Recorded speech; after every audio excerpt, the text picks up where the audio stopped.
Hello and very good morning from the paradise and welcome to the Petro Burner official YouTube channel. তো সকাল সকাল এখন একটা ঝামেলা, গুগল ম্যাপ কাজ করছে না। তো আজকে আমরা যাচ্ছি ফিফি ওয়াটারফল দেখতে। সামনে সাইডে কোনো দিকেই কোনো ভিউ নেই, রাস্তা তো এইটাই, ঠিকই যাচ্ছি, কিন্তু মানে দুদিন ধরে এই পাহাড়ে গাড়ি চালিয়ে যা বুঝতে পারলাম এখানকার রাস্তা, মানে আমরা যেমন একটা আন্দাজ করি এখান থেকে পড়লে 20 ফুট নিচে পড়ে যাবো, 30 ফুট নিচে পড়ে যাবো, না ভাই এখানকার রাস্তা যা, এখানে ভাই 20 ফুট 30 ফুট না, এখানে পড়লে পুরো 4 কিলোমিটার 5 কিলোমিটার নিচে পড়বে, এরকম পরিস্থিতি এখানে। তো ভোরবেলাটা কিছুটা পেরিয়ে যাওয়ার পর থেকে তারপর গুগল ম্যাপ ঠিকঠাকই কাজ করেছে, কিন্তু এখন এই মাঝ মাঠে আমাকে কোথায় নিয়ে এসে ছেড়ে দিলেও বলছে এখান থেকে আর 2 কিলোমিটার গেলেই নাকি ফিফি ওয়াটারফল আছে। বুঝতে পারছি না, কিন্তু একদম বাজে রাস্তা, পুরো অফ রোড, হ্যাঁ, কাঁকড়ে পাথরে সব ভর্তি, কোথায় গিয়ে পৌঁছাবো জানি না, দেখা যাক। আজকে রাইডের 3 নম্বর দিন, আর মেঘালয় এক্সপ্লোরেশনে কিন্তু আজকে এটা ফার্স্ট ডেট। তো চলো, যেতে তো হবেই, যাওয়া যাক, দেখা যাক। এখানে একটু বসার জায়গা পেয়েছিলাম, ওদেরকে দেখিয়ে দিই। এখানটায় এই সোজা এই রাস্তাটা ধরে চলে যেতে হবে, গাড়ি রেখে দিয়েছি, কারণ আর এই রাস্তায় গাড়ি আসা যায় না। তো এখন হাঁটতে হবে গাইজ।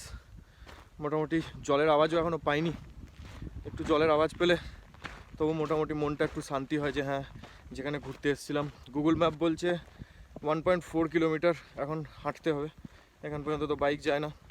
তো ঠিক আছে গাইজ, দেখছি।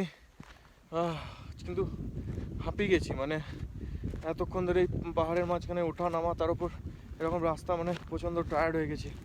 তবে চারিদিকের ভিউ পয়েন্টটা কিন্তু খুব সুন্দর, মানে দারুণ একটা ভিউ পয়েন্ট, মানে পিছনে নীল আকাশ, চারিদিকে যেদিকে তাকাচ্ছি পাহাড়, মানে ভালো লাগছে বেশ। তবে লাস্ট 2 দিন ধরে যা গাড়ি চালানো হলো, মানে আজকের দিনটা রেস্ট নিলেই ভালো হতো। প্রথম দিন বর্ধমান থেকে শিলিগুড়ি এসেছি 560 কিলোমিটার, তারপর দিন ওখান থেকে শিলং এসেছি 600 কিলোমিটার। আজকে আবার ফিফি ওয়াটারফল দেখতে প্রায় আরও 100 কিলোমিটার শিলং থেকে দূরে আসতে হয়েছে।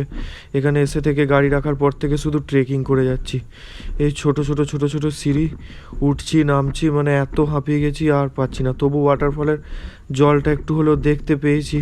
গাইস, যেটার জন্য আসা ফাইনালি দেখতে পেয়েছি। ভাই জলের কালারটা দেখো, আমি নিচে গিয়ে তোমাদেরকে আরও ভালোভাবে দেখাবো। এখান থেকে মানে জাস্ট এতটা ট্রেকিং করা, এই এত সিঁড়ি উঠছি, মানে হাঁপিয়ে গেছি, তাও তোমাদের জন্য। জাস্ট জলের কালারটা, মানে নিজের ক্যামেরায় কতটা আসছে আমি জানি না, বাট নিজের চোখে এই জিনিসটাকে ফিল করা অসাম। আমি এখানে 1 ঘন্টা থাকবো গাইস, তারপর দেখা যাবে।